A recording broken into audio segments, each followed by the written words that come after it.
All right, so it is 2/21/24. This is day 3, correct? Correct. Day 3 that we've been here. We finished chambering, and so where we left you guys was we had 2 headspace gauges, and we had 1, 2, 3, 4, 5, 6, 7 pieces of brass. We ended up headspacing it off of the smaller of the 2 gauges, correct? The smaller of the 2 headspace gauges, and it now will accept all of the brass. Every piece of brass we have will go in it. And we normally wouldn't do this in the shop, but he has loaded ammo too, and so we wanted to make sure that it would take the loaded ammo. Guess what? This loaded ammo is actually the biggest of all our gauges, if we're calling it gauges, right? It is right at the go gauge. That's how big this is. So this is oversized. But the deal is, we had to make sure, because he's going to shoot factory ammo, we had to make sure that it would take everything. It'll accept everything. And so that's where we're at. You can come over here and look. I'm going to pull that bolt out of there here. And so we are done with this end. Everything on the breech end is done. And we're going to take this barrel, turn it around, and we're going to do the muzzle end, and we're going to put that Harl's brake on the end of this barrel. And by the way, I don't know if we even mentioned that. So you notice the carbon fiber barrel is not in the lathe. What's in the lathe is, this is a Brux, right? We ended up with a Brux with, this is 1 in 11. And the reason we did it was, the 2 main reasons we did it is the carbon fiber barrel had an inch 200 breech. That barrel has inch 300, right? Inch 300 breech. So we have more receiver face to shoulder contact, but it was also the twist. The twist in the carbon barrel was 1 in 9, and the twist in this is 1 in 11, right? And so that's how the decision was made. So can you add anything? Is there anything you want to add to it? Yeah, because after you saw the whole process, it's a lot more involved than what you think, huh? Absolutely. Yeah, way more to it. And you have to make decisions. See, that's the thing. And you have to make decisions, so a lot of times based on incomplete information. With the owner, customer being here, we could work through all different type of questions like, okay, are you a hand loader? Are you only going to shoot hand loads? Are you going to shoot factory ammo? Are you only going to shoot factory ammo? And the fact that it was actually very good that he has some of the actual ammo with him that he's going to shoot, because I don't know if I've ever saw factory ammo that exactly matched a go headspace gauge. In other words, that factory ammo is on the big side. Because all of these, you know what I mean? This is here, show them here. This is a progression from bigger, smaller, smaller, smaller, smaller, smaller, smaller, as going this way, right? But when we reached over and got the factory ammo, this factory ammo falls in right about here. It's even bigger. All these pieces of brass, this piece of brass on the belt dimension is larger yet. That's from here to the leading edge of the belt. Oh, and that's something else. I don't know if I said that when we were just doing this recently. I might have said it once a long time ago. The greatest discrepancy I ever saw in any brass was in a piece of belted brass, 12 thousandths. 12 thousandths between the smallest one and the biggest one. So you need to know, you really need to know what you're going to be shooting out of that gun, or the only default position is to make the chamber so much bigger than what you'd want it to be so it'll accept everything. That's the default position. And that is normal factory guns, normal factory semi-spec stuff. That's the way they do it. Anyway, so we're going to stop. The next time you will see us is we're going to get this turned around and we're going to start working on the muzzle end. So that's it for now.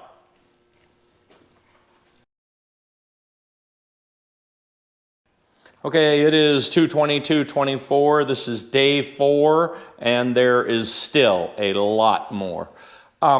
you realize we're going a lot slower because we're talking a lot, and you know, we're discussing different theories, different ways to do things. But this is where we're at as of, this is 8 o'clock this morning.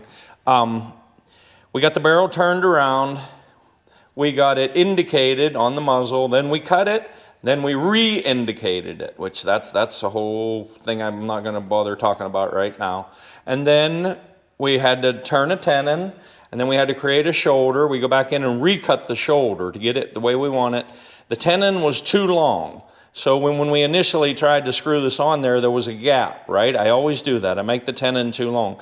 Then we went in, come around this side so they can see.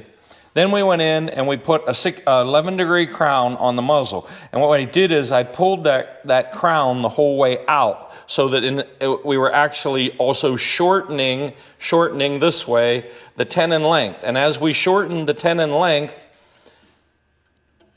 you could watch, as we took a little bit more each time, a couple passes, you could actually watch the gap here. Can they see that? There was a gap right there, and when we were about like that. And then you could literally see the gap disappearing. And so now, and we checked it by putting a piece of paper in there, et cetera, and then really using a good light and using 3X cheaters, we have no gap now whatsoever between the shoulder of the barrel and the face of the muzzle brake. But there's a lot more to do. This is one of the reasons why I really don't like muzzle brakes. So now the next thing we have to do is we have to actually install it, okay? We got to get it on there. Then we have to take a boring bar, okay? Not this one, but a bigger one, a boring bar like that, right? We got to take the boring bar and we have to go inside here. We already know what our inside diameter is. And we're going to go 20 thousandths over bullet diameter. So 308, 318, 328 is what we're shooting for. So we have to go inside there and we have to bore that. But what you have to make certain is that the end of the boring bar does not jam in to the crown that we just cut. So, you know, you got to figure it out pretty precisely because you got to get close to it. Oh, and by the way, I forgot to say something here. So, you know, a lot of guys would be like, well, why cut that tenon long when you know that you're going to have to go back and shorten it to make it fit? And as I was explaining to Jason, who's holding the camera right now, by the way, say hi. Still here, yeah. Yeah, still here. You realize there's threads in there, right? But the threads don't actually go the whole way to the inside of the body, but they go very close. And what I want the maximum amount of thread contact. So yeah, you could have just, I think we started, didn't we cut the tenon at like 590 or 600, I think, 0.600, and then we backed it off until this will go on and have full contact. Well, you could, the fast way, the easy way, just go in there and say, make the tenon 550 long. And then the very first time you go to put it on there, it would go, right? But you'd give up potentially 40 thousandths of threads. So my theory is with everything, I want as much contact and as much strength as I can possibly get in every single thing we do. The downside to that is if you're hand fitting everything rather than going by the numbers, it takes much, much longer. It takes us a long time. The other thing too is when we're turning a tendon, you realize you could take, like I do, you can take 3 or 4 or 5 thousandths per pass. Let's just say you got to go 100 thou. Well, you're taking 5 thousandths per pass. Obviously, it's got to take 20 passes, right? Or you could take 10 thou and you'd only do it in 10. Or you could take 20 and you could do it for 5. My whole theory with that is I want the least amount of pressure on the tip of the tool for the least amount of deflection. In other words, if it takes me an hour longer, I don't care. In other words, I'm not working to the clock. I'm trying to get it the way I want it so that I maintain my original zeros without pushing it out of the way. So we take very, very light passes, and something else that we do that's considerably different. You know, a lot of the CNC guys, they're running 3,000, 4,000 RPMs. So this thing's spinning like you can't believe. Yesterday, I don't think that we were using 45, 70. Since we've been building this gun, we've used 45, 70, 108, 255, and 385. The fastest we've run for anything we've done is only 385 RPMs. That's very slow. And that introduces less stress into that metal as well, right? Well, exactly. It's less centrifugal force pulling out, right? So pretty much I take very shallow passes and I run very slow speeds. And it really seems to work. So what we have to do now today is we have to bore the inside of this, right? We have to get this on here, actually assembled. And it won't come back off after that, by the way. It's going to go on, and it's on. But we have to get it on. We have to bore the inside of it. Then we have to turn the outside of it. I'm going to take 2 or 3 passes, the whole length of the brake, right? To have the outside concentric to the inside. Now, does that help for accuracy or anything? No, but I just want it to be that way.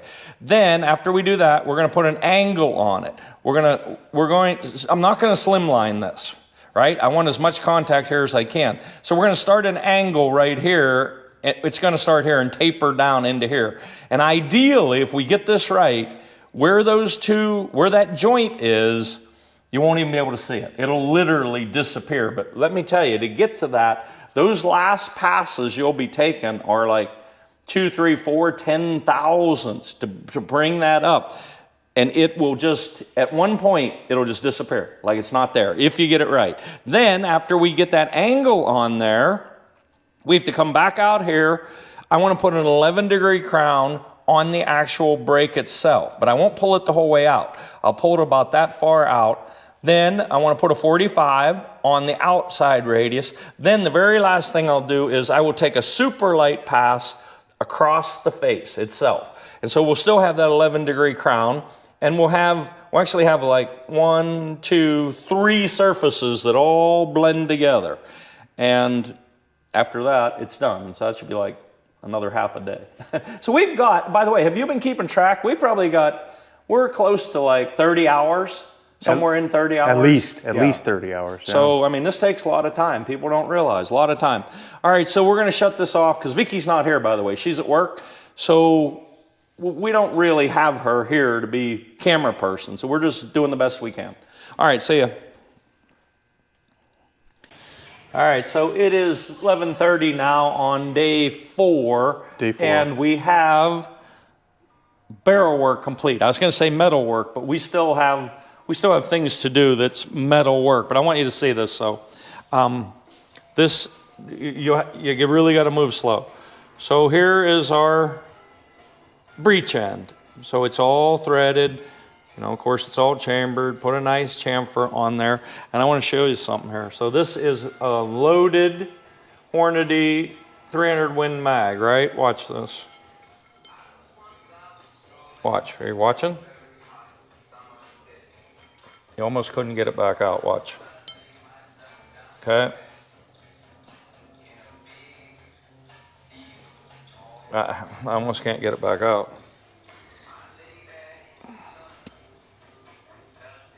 There. All right, so I pulled it. All right, so here's the deal, and I'm not going into this big controversy, but I use a Dave Manson floating reamer holder, and the whole controversy between fixed reamer holders and floating reamer holders, and the theory that the chambers might be truer to actual size if you use the fixed system and maybe have a better finish. I some agree with that, but see how tight that is? This is a piece of factory ammo. If this chamber were any tighter, it wouldn't go in. You know what I mean? I wouldn't want it to be any tighter. If anything, I'd almost even wouldn't mind if it was a little bit looser. So people saying if you're using a floating reamer holder, you're going to cut a larger chamber. Well, here's what I will say to that. If you start with minimum spec reamers to begin with, obviously this is what you get, right? This is what you get. I mean, it fits so perfectly that I wouldn't want it to fit any more perfectly. You agree? Yeah. Like it's as good as you possibly could want it. So that end, of course, we did that end the last couple of days. We just finished this end. So again, it's really difficult to see. Try to show them on camera what we got Put your here. hand behind it like that. Yeah, well here, I'll use this then. There you go. Can you see it? Yep. Got it. Can you come in and focus on it? So as we were doing it, the whole idea is to not be able to tell where it goes on. And I mean, when we're doing this, I'm wearing 3X or even 4X cheaters. You literally cannot tell where that brake is installed on there. And then of course we went in, we bored it. I mean, we have an 11-degree crown on the inside, show the end. We have an 11-degree crown on the outside. And then of course we put a 45 on here and we broke the edge of that also. And it came out really, really nice. And we looked through this barrel then with cheaters and stuff. And this is a Brux. I'm not going to bring that up. We had a blob of something in there, and for a minute I about had a heart attack. I thought we did all that work, and there was a defect. We thought there was a defect in the barrel, and it's like, oh my God, I didn't see it before. Because I patch them out. I do a lot of stuff before we start using it. And literally, I about had a heart attack, yes? Yeah, you could see it. His head, he got red. He got a little, like blood pressure went through the roof for a moment. 4 days worth of work, and you just like take it and start over. But it was just a little blob of something in there. The interior finish of this Brux barrel, and I've looked in hundreds of barrels, and I want you to comment on this because he's not. You tell him what it looks like inside here. It's beautiful. It's clean. The edges are sharp. I don't know that I've seen a nicer barrel. It's unbelievable. Yeah, it truly is. This is a really good barrel. So, and this barrel was very straight. We didn't use his carbon fiber barrel, and that's hopefully we told you why. But we ended up going with this Brux. I do have high hopes for this. Everything came out really good. So now our next issue is, can we get that Bat Vesper to go into, what's the name of that chassis? It's an XLR Carbon. XLR Carbon, that's the name of the company? That's XLR's the company. Yeah. And it's a carbon chassis. It's it's from, I think it's 8 years old, 9 years old is when they stopped. Oh, is that making old? Yeah, it's an older. That chassis is that old? That's an older chassis. So you've had it for a while? I've had it for a while. Okay. Yeah. Well, anyways, we have to get that Vesper to fit into that, the best fit we can possibly achieve. I don't know whether we're going to end up bedding the tang or anything, I don't know yet. But that's where we're at. So the barrel's pretty much done. But come over here. I want to show you one last thing. Because a lot of guys, they don't get to see this. They don't really realize what we're doing here, right? So again, can you see this? Here, I'll put this behind there. Okay? Yep. So this is a barrel that was shot out, and we sectioned it in the milling machine, right? And this is 7-rem short action ultra mag, absolutely one of the most accurate of the larger cartridges. And so I want to show you again. We're talking about oversized chambers. So I won't comment. You can see it. You tell them. Oh, it's beautiful. I mean, it absolutely is snug. I don't think there's any movement in there. Well, you can't even hardly get it back out. Watch. If I push it in there, it's like zero tolerance. There has to be enough to get it in, and there has to be enough to get it out, but again, it fits very, very nice. And again, I give so much of that credit to Dave Manson, because the way we always do it is we make up dummy rounds. The actual brass, the actual bullets, I send it to Dave. Well, he's not there anymore, but I send it to Dave, and I would say, make it fit. Just fit. In other words, build your reamer to my dummy rounds. And that's what he always did. And look, how could it possibly fit better than that? And I remember this barrel. I think I remember this barrel. I think this barrel was like shoot under an inch at 400 yards easily, like pretty darn easily, fairly consistently, 3 or 5 shots. We always have super great luck, by the way, with 7-rem short action ultra mag, either shooting 180 grain burger BLDs or 180 grain hybrid burgers, either or. They just hammer. And this was a great barrel. And Jason asked me this. Again, I'm working from memory, but it's very obvious that this barrel shot up, right? And it was obvious. It quit shooting. When I say quit shooting, it went to a 1/2-inch gun, then it went to a 3/4-inch gun, then it was shot out, right? But I think it had somewhere around 900 to 975 rounds is what I remember. and it was going, you know what I mean? But it's very easy to tell. If you could see that really good in there, it's very easy to tell that it was going, because from here to here, it basically looks like a shotgun barrel.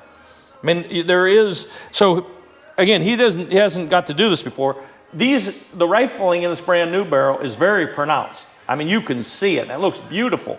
The rifling in here, you can barely even tell, except for there's lines where it was, you can't even hardly tell there was rifling. Yeah. And so it's literally just eroded, burnt that away, and it was shot out. So anyways, what we're gonna do next is we're gonna try to get that receiver in that chassis we're gonna do it first, before we put the barrel on the receiver. All right, see ya.